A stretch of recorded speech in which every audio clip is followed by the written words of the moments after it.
Hey everyone, and welcome to another deep dive. The drill, we're going to be looking at some truly bizarre and creepy unsolved mysteries. Buckle up, because these cases will keep you looking over your shoulder. That's right. So today we're going to be taking a look at 6 really creepy unsolved mysteries. A YouTube video from Mr. Nightmare. Mr. Nightmare is always a great source for creepy content. Yeah, he does a great job diving into the details and leaving you with that lingering sense of what if. Right, you're left thinking about the cases long after the video ends. Exactly. And that's what we love about these kinds of mysteries. So get ready for tales of gnomes caught on film, devilish footprints that span for miles, and even a talking mongoose. A talking mongoose. Now that's something I gotta hear more about. Oh, you will believe me. So where should we start? Well, since you mentioned gnomes, how about we kick things off in Argentina? Back in 2008. Oh, you mean the living gnome of Argentina? Yeah, that's a good one. All right, so picture this. It's 1:00 a.m. in General Grammys, Argentina. This guy, Jose Alvarez, and his friends are hanging out, filming with a cell phone. Just messing around. Sounds like a typical night out with friends. Right. But suddenly they hear these weird noises and they see the grass moving like something is rustling around in there. And then, bam, this gnome-like figure pops out. Whoa, hold on, a gnome? Like the garden variety? That's what they claim. And the video footage they captured went viral, obviously sparking a wave of fear and speculation in the town. I mean, imagine seeing that little dude pop out of the bushes in the middle of the night. Yeah, I'd be freaked out for sure. But was it a genuine gnome? Or could it have been a case of mistaken identity? Or a really elaborate hoax. Exactly. It's interesting to consider how quickly a story like this can grip a community and become part of local folklore. For sure. The skeptic in me wants to say hoax, but there's a part of me that kind of hopes it's real. Like maybe these little creatures really are lurking in the shadows. I get that. It's more fun to believe in the fantastical sometimes. Totally. Speaking of fantastical, how about we jump across the pond to England in 1855? We're talking about the Devil's Footprints. Ah, yes. The Devil's Footprints. Now that's a classic. It's one of those stories that just sends chills down your spine, right? So imagine this. You wake up one snowy morning and find hoof-like tracks in the snow.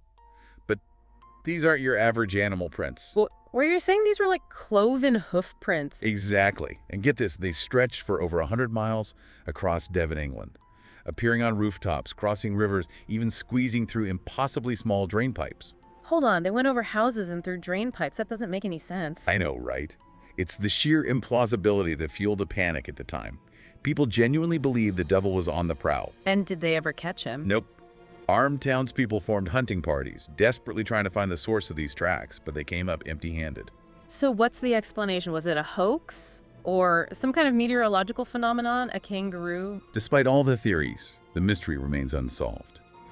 And to make it even creepier, similar hoof-like marks reappeared in Devon in 2009. Whoa, so it happened again, over a century later. Yep. Talk about a chilling echo from the past. That's spooky. It makes you wonder if maybe there's something to these legends after all. Okay, I'm officially spooked. But before we descend any further into this abyss of creepy, let's switch gears to something a little lighter, or at least weirder. I'm talking about Jeff, the talking mongoose. Jeff the talking mongoose. Okay, you gotta tell me more about this one. Okay, so imagine you're the Irving family, living on the Isle of Man in 1931. You start hearing strange noises in your farmhouse, scratching, growling. And then a voice. A voice, like someone talking. Turns out it's a mongoose named Jeff. And he's not just any mongoose, he's a talking mongoose. Wait, a talking mongoose? Are you serious? Yep. And apparently he was quite the conversationalist, too. He'd chat with the family, tell stories, even sing songs. Wow, that's wild. But was Jeff actually real? Or was he a figment of the Irving family's imagination? That's the million-dollar question, right? Vori Irving, the daughter, swore Jeff was real. She described his voice, his appearance in vivid detail. So either they were all in on an elaborate hoax, or there was something truly bizarre going on. Right. Was she genuinely interacting with a talking mongoose, or was this a case of shared delusion? It's a puzzle with no easy answers. Okay, we've had a mischievous gnome, possible satanic footprints, and now a talking mongoose. Where do we go from here? Let's shift gears from the bizarre to the downright unsettling with the story of James Worson, the Vanishing Runner. The Vanishing Runner, that sounds ominous. Oh, it is. It's 1873, and James Worson, this seasoned runner, accepts a 20-mile race challenge from Leamington to Coventry. His friends are following closely behind in a carriage, keeping him company and all. Makes sense. It's a long race. Right, so as Worson is running in plain view of his friends, he suddenly stumbles, lets out a scream, and vanishes. Wait, he just disappeared. Like, poof, gone. Gone. No trace. Nothing. Just his footprints leading up to the spot where he seemingly disappeared. That's insane. What could possibly explain that? That's the mystery. Extensive searches turned up nothing. No body, no clues, no explanation. It's as if he simply ceased to exist. Did anyone see anything? Was it an elaborate hoax? Or some kind of freak accident? It's a mystery that has baffled people for over a century. Was it a deliberate disappearance, a case of mistaken identity, or something truly inexplicable? It definitely leans towards the inexplicable in my book. I agree. This is one of those stories that makes you question everything you thought you knew about the world. It makes you realize that sometimes there are no answers no matter how hard we search. Exactly. Okay, I think we need a bit of a palate cleanser after that one. Something a little less existentially terrifying. How about the boy trapped in a ravine? Oh yeah, that's a heartbreaking one. Let's dive into that. This one takes us to New Mexico in 1973. Imagine you're listening to your CB radio and you hear the frantic voice of a young boy trapped and alone. Oh gosh, that's awful. What happened? This boy, who identified himself as Larry, was pleading for help. He was trapped in a red and white pickup truck that had flipped over in a ravine after his father had a heart attack. So he was all alone. Poor kid. Both doors were jammed, and he was terrified. His distress calls were picked up across a vast area from California to Wyoming to Arizona, even Canada. That's incredible. So many people must have heard him. You'd think so, right? But here's the thing. No one could pinpoint his exact location. Some listeners even claimed they heard him say his name was David, not Larry. So there was confusion about his identity and his location. Exactly. And despite the widespread signal and frantic search efforts, no trace of Larry or David or the truck was ever found. You're kidding. They never found him. Nope. Was it a cruel hoax, a tragic accident with a misidentified victim, or something else entirely? We may never know. That's so sad. It's hard to imagine the terror that poor boy must have felt. It's one of those cases that really sticks with you, the thought of that young boy alone and scared, calling out for help that never came. It's a reminder of how quickly things can go wrong and how many questions remain unanswered. Speaking of unanswered questions, let's dive into a case that's full of intrigue and mystery, the case of the Isdalen woman. Yes, the Isdalen woman. This one's a real head-scratcher. It's a case that's packed with twists and turns, secret identities, and an unsettling sense of something sinister at play. I'm intrigued. Tell me more. Imagine hiking through the scenic Isdalen Valley in Norway in 1970 and stumbling upon a partially burned body. Oh wow, that's grim. But it's not just the circumstances of her death that are strange. It's the deliberate attempts to erase her identity that make this case so chilling. Deliberate attempts? What do you mean? All the tags have been removed from her clothing and her fingerprints have been sanded off. Why would someone do that? Were they trying to hide who she was? Exactly. And a dental screening revealed that some of her dental work used techniques only found in Latin America, adding another layer of mystery to her identity. So we have a mystery woman with a hidden past. What else did they find? Investigators found 2 suitcases belonging to her at a nearby train station. Inside, they found a prescription lotion with the doctor's name removed, broken glass with partial fingerprints, and a significant amount of German marks. It sounds like she was on the run or hiding from something. It certainly seems that way. Further investigation uncovered that she had traveled across Europe using 9 different aliases. 9 aliases. That's crazy. She was like a ghost.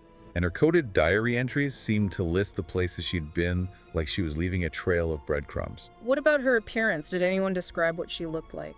Witnesses described her wearing wigs and speaking multiple languages, including French, German, English, and Dutch. So she was a master of disguise. It's like something out of a spy novel. Right. And get this, a local man came forward years later claiming he had encountered the Isdalen woman while hiking a few days before her body was found. Oh wow, so someone saw her alive shortly before she died. He described her as elegantly dressed, but terrified. She tried to communicate with him, but was being followed by 2 men in black coats. 2 men in black coats? That's creepy. What did they want with her? We may never know.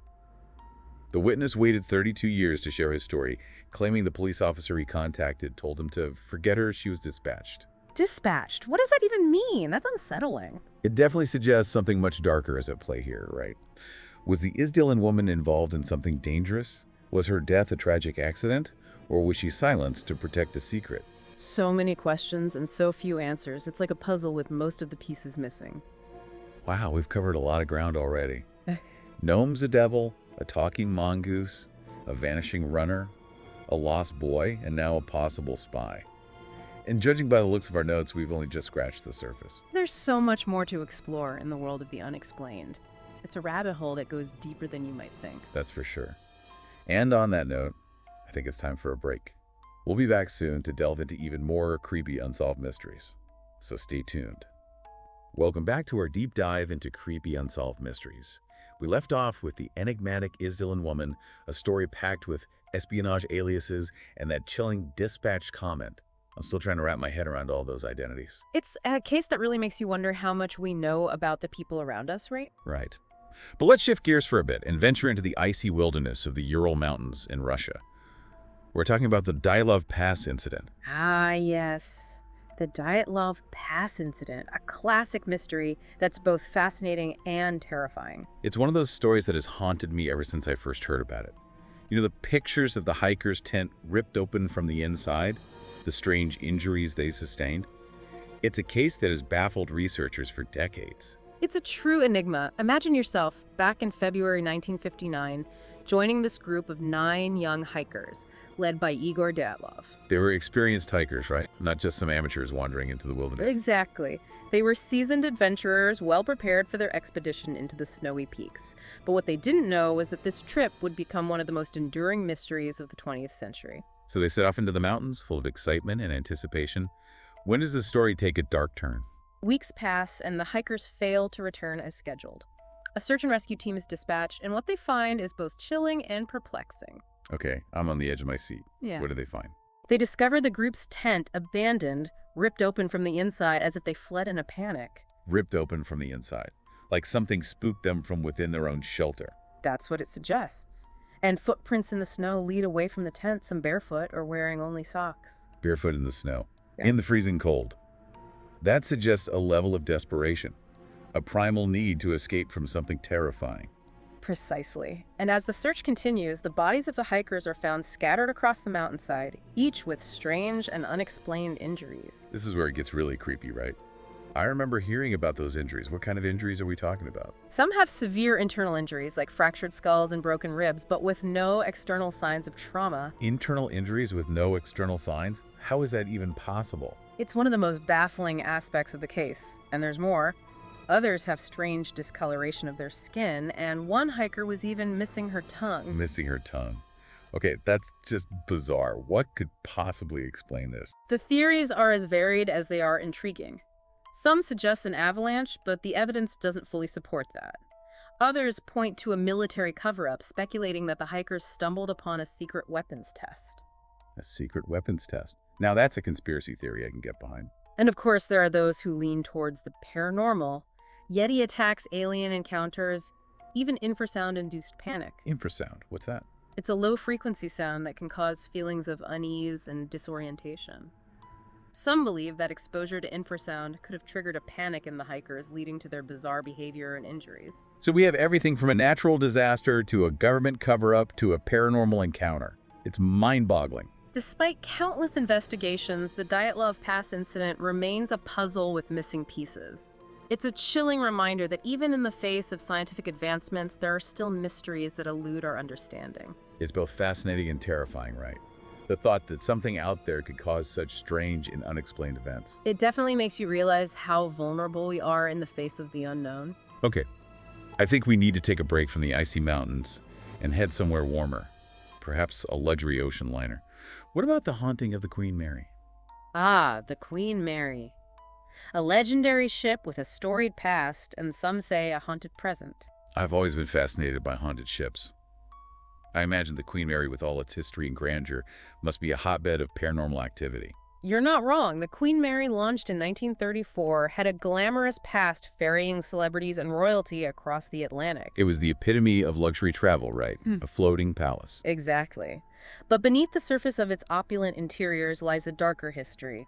A history of tragic accidents, unexplained disappearances, and chilling tales of ghostly encounters. Okay, now you've got my attention. What kind of ghost stories are we talking about? Well, there's Door 13, where a crew member is said to have been crushed to death.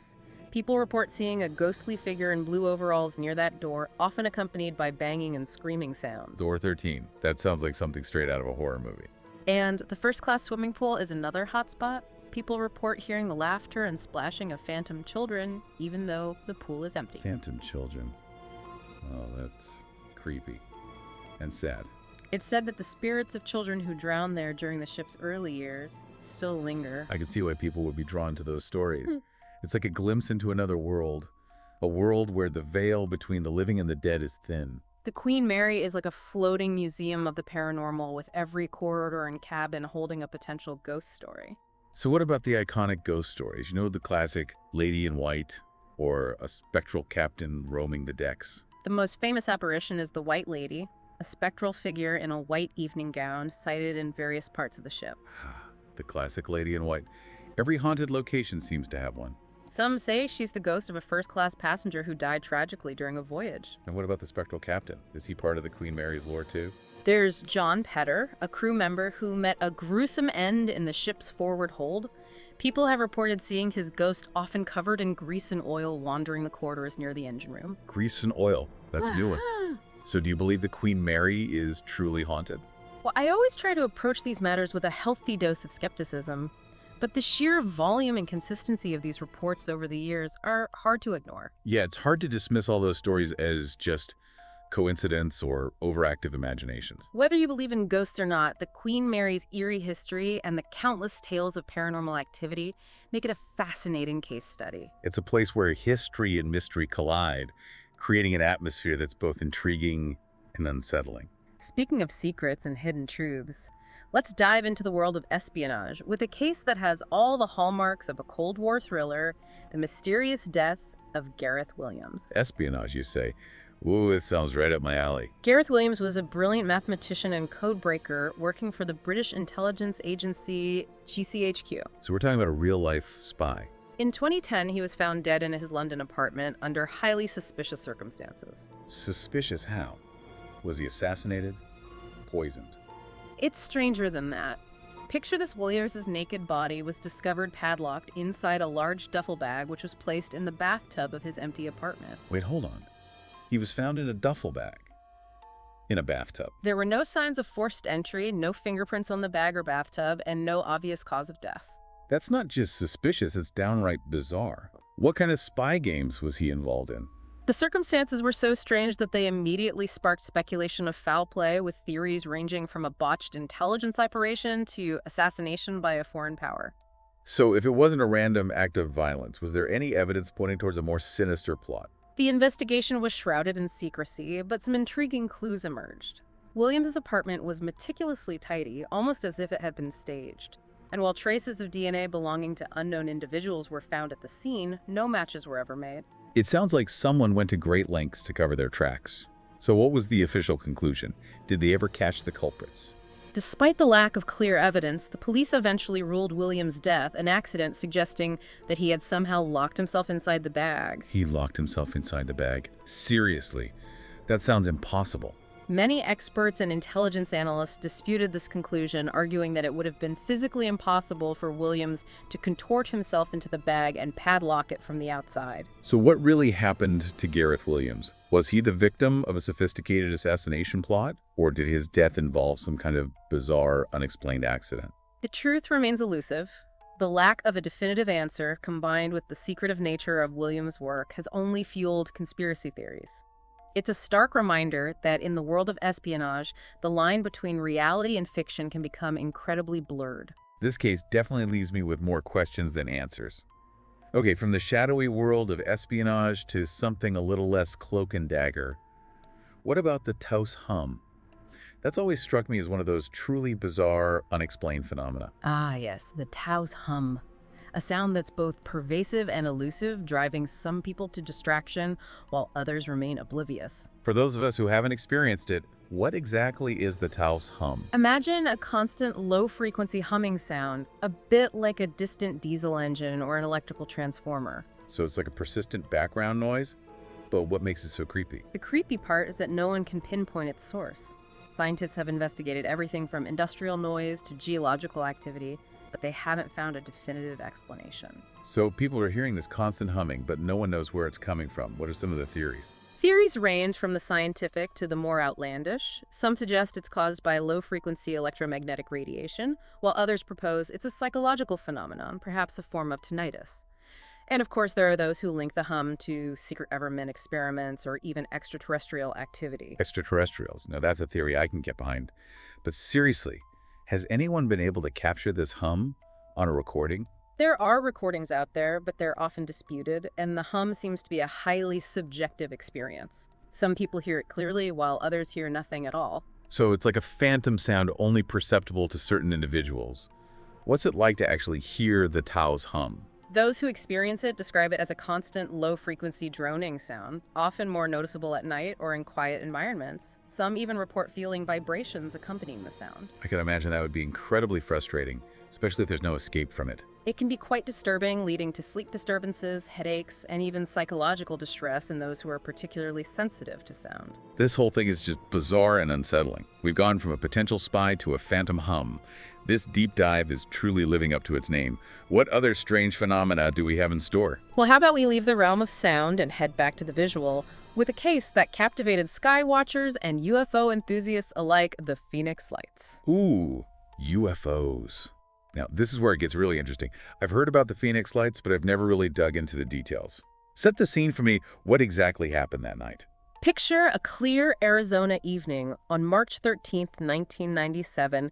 Thousands of people across the state are going about their business when they witness something extraordinary in the sky, a series of strange lights far too large and too organized to be your typical stars or airplanes. Okay, I'm hooked. Describe these lights. What do they look like? Witnesses described a V-shaped formation of lights, some as large as football fields, hovering silently over the city of Phoenix. These lights remain visible for several hours, moving slowly and changing formation before eventually disappearing into the night. A giant V of lights just hanging out in the sky. No. It sounds like something straight out of Close Encounters. What are the leading theories? Did anyone ever come up with a plausible explanation? The U.S. Air Force claimed the lights were flares dropped during a military training exercise. Flares. Seriously. But many eyewitnesses disputed this, arguing that the lights they saw were far too large, too silent, and moved in ways that flares simply can't. Yeah, flares don't usually put on synchronized light shows in the sky. What do UFO researchers say about the Phoenix Lights? They believe it's one of the most compelling cases of UFO sightings in modern history. They point to the sheer number of witnesses, the consistency of their accounts, and the lack of a convincing conventional explanation as evidence of extraterrestrial involvement. Extraterrestrials. Okay, now we're talking. But seriously, has anyone been able to capture these lights on video? There are videos and photos out there, but their authenticity is often debated. Some believe they show genuine UFOs, while others say they're just hoaxes or misinterpretations of natural phenomena. It's a mystery that continues to fascinate and divide people, even today. Do you believe in UFOs? Or do you think there's a more down-to-earth explanation for the Phoenix Lights? I think it's important to approach these matters with an open mind. While I'm always skeptical of extraordinary claims, I also recognize that there are many things in the universe that we still don't understand. The Phoenix Lights, like many of the cases we've discussed today, highlight the limits of our knowledge and the vastness of the unknown. Well said. And speaking of the unknown, I'm itching to hear about this next mystery, Oak Island. There's something about buried treasure and ancient secrets that just speaks to my adventurous side. What's the story there? Oak Island off the coast of Nova Scotia is a place shrouded in mystery and legend. For centuries, treasure hunters have flocked to its shores, lured by tales of a mysterious money pit that's said to lead to a vast underground network of tunnels and chambers filled with riches. A money pit. It sounds like something straight out of a pirate movie. What kind of treasure are we talking about here? Legend has it that Oak Island is the hiding place of Captain Kidd's treasure, along with other valuable artifacts and historical secrets. The stories vary, but the allure of a lost fortune has kept people digging for centuries. So has anyone ever found the treasure? That's the million-dollar question, literally. Despite numerous attempts to excavate the money pit, no one has ever reached the bottom or unearthed the legendary treasure. Each expedition has encountered strange obstacles and setbacks, adding to the island's mystique. Obstacles? Like what? Booby traps? ancient curses? There have been reports of flooding tunnels, collapsing shafts, and even mysterious deaths associated with the money pit. Some believe the treasure is protected by elaborate booby traps, while others whisper of ancient curses that befall those who dare to disturb the island's secrets. Okay, now this is getting good. It sounds like the island itself is fighting back against those who try to uncover its secrets. So despite all the setbacks, people are still searching for this treasure. Absolutely. Oak Island continues to fascinate treasure hunters, historians, and conspiracy theorists alike. The island's history is shrouded in enigma, and the possibility of uncovering a lost fortune keeps the legend alive. Okay, I have to admit, I'm starting to get hooked on this Oak Island mystery. Maybe we should plan an expedition. But first, I think we have time for one more mystery before we wrap up this deep dive. What's next on our agenda? Let's conclude our journey with a chilling case that remains unsolved to this day, the disappearance of Maura Murray. Okay, this one rings a bell. I vaguely remember hearing about it in the news. Can you refresh my memory on the details? It was February 2004 when Maura Murray, a 21-year-old nursing student, vanished without a trace after a car accident in rural New Hampshire. Her car was found abandoned on a snowy roadside, but there was no sign of Maura. Despite extensive searches and investigations, her fate remains a mystery to this day. What were the circumstances surrounding her disappearance? Was there any indication that something was wrong before the accident? There were reports of Maura acting strangely in the days leading up to her disappearance. She had also been driving erratically before the accident. Some believe she may have been fleeing from something or someone, while others speculate that she staged her own disappearance. Were there any clues found at the scene of the accident that might shed light on what happened to her? Maura's belongings, including her cell phone and credit cards, were found inside the car. There was a printed map to a ski resort in Vermont, but it's unclear if she ever made it there. No witnesses, no signs of a struggle, just a car and a missing person. It's as if she simply vanished into thin air. It's those cases with no clear answers that are the most unsettling. The not knowing, the lack of closure, it just fuels speculation and keeps the mystery alive. The lack of concrete evidence and the conflicting theories surrounding Maura Murray's disappearance have made it one of the most perplexing cold cases in recent history. It's a case that has haunted investigators, armchair detectives, and those who knew Maura for years. Welcome back to the final part of our deep dive into creepy unsolved mysteries. It's been a wild ride, hasn't it? From those ghostly figures on the Queen Mary to that super eerie silence of the Taos hum. I'm telling you, these cases, they really get under your skin. They really make you question everything you thought you knew about the world, right? Absolutely. Yeah. Speaking of questioning reality, how about we revisit the Phoenix Lights? You know, it's one of those stories that makes you wonder if we're truly alone in the universe. The Phoenix Lights incident, it really captures the imagination, doesn't it? Thousands of people witnessing something extraordinary in the sky. It makes you think about all those possibilities out there. Okay, so paint me a picture. I'm in Arizona. It's the evening of March 13th, 1997. What am I seeing? Imagine this. You're looking up at the sky and you see this massive V-shaped formation of lights. Some of them are huge, like the size of football fields, just hovering silently over the city of Phoenix. Whoa, that's a sight I'd never forget. Were they moving at all? Or just stationary in the sky? Witnesses said they were moving, slowly changing formation, almost like they were dancing in the night sky before eventually disappearing into the darkness. Okay, now that is creepy. So what are people saying about these lights? I mean, is there any logical explanation? The U.S. Air Force said they were flares dropped during a military exercise, but a lot of people who saw the lights, they just didn't buy it. Yeah, I mean, flares don't usually move in formations like that. It's a pretty far-fetched explanation, if you ask me. Exactly. And UFO researchers, well, they believe it's one of the most convincing UFO sightings in modern history. They point to the sheer number of witnesses and how their stories all line up. Plus, there's no real solid explanation from the authorities. It makes you wonder. Makes you wonder if we really are being visited by something from beyond our world. Right? That's the question, isn't it? The Phoenix Lights, they remain one of those great unsolved mysteries that keeps people debating and speculating even today. Speaking of unsolved mysteries and debate, let's talk about Oak Island. Buried treasure, ancient secrets. It's like a real-life adventure story, just waiting to be uncovered. Oak Island. It's a place that's steeped in mystery and legend, isn't it? For centuries, it's been a beacon for treasure hunters, all drawn to the possibility of uncovering a lost fortune. So set the scene for me. We're on Oak Island. What are we looking for? Legend has it that Oak Island is hiding Captain Kidd's treasure, along with a bunch of other valuable artifacts and historical secrets. We're talking about Shakespearean manuscripts, jewels from the French crown, you name it. Wow, so this is like the ultimate treasure trove. But has anyone ever actually found anything? That's the thing. Despite all the efforts, all the digging, no one has ever managed to find the legendary treasure. Oak Island. It's a tough nut to crack. What makes it so difficult? I mean, is it just a matter of finding the right spot, or is there something more going on? Well, every expedition that's gone to Oak Island has run into all sorts of problems. Hmm. Flooding tunnels, collapsing shafts, even mysterious deaths. It's like the island itself is trying to protect its secrets. It's like something out of a movie, right? The island is cursed. So after all these years and all these setbacks, people are still determined to find the treasure. Oh, absolutely. The allure of Oak Island is just too strong. Treasure hunters, historians, conspiracy theorists, they're all drawn to its mystery. The possibility of uncovering a lost fortune, it's enough to keep people coming back for more. Well, I have to admit, I'm intrigued now, too. Oak Island, the ultimate treasure hunt. Maybe one day we'll get to the bottom of it. But for now, let's shift gears to a case that's a little closer to home and a lot more chilling. The disappearance of Maura Murray. That case is a real heartbreaker. It's one of those mysteries that stays with you long after you've heard about it. I remember when it first made headlines. It was all over the news, this young woman vanishing without a trace. So remind me what happened to Maura Murray. Well, back in February 2004, Maura Murray was a 21-year-old nursing student. She disappeared after a car accident in rural New Hampshire. Her car was found abandoned, but there was no sign of Maura anywhere. Was there anything suspicious about the accident itself, or any indication of what might have happened to her? There were some reports that Maura had been acting a little strangely in the days leading up to her disappearance, and she had been driving erratically before the accident. Some people think maybe she was running away from something or someone. Others think maybe she just wanted to disappear.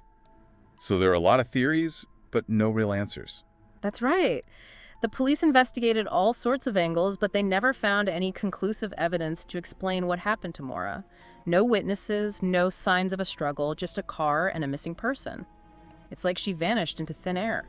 It's those kinds of mysteries that are the most unsettling, right?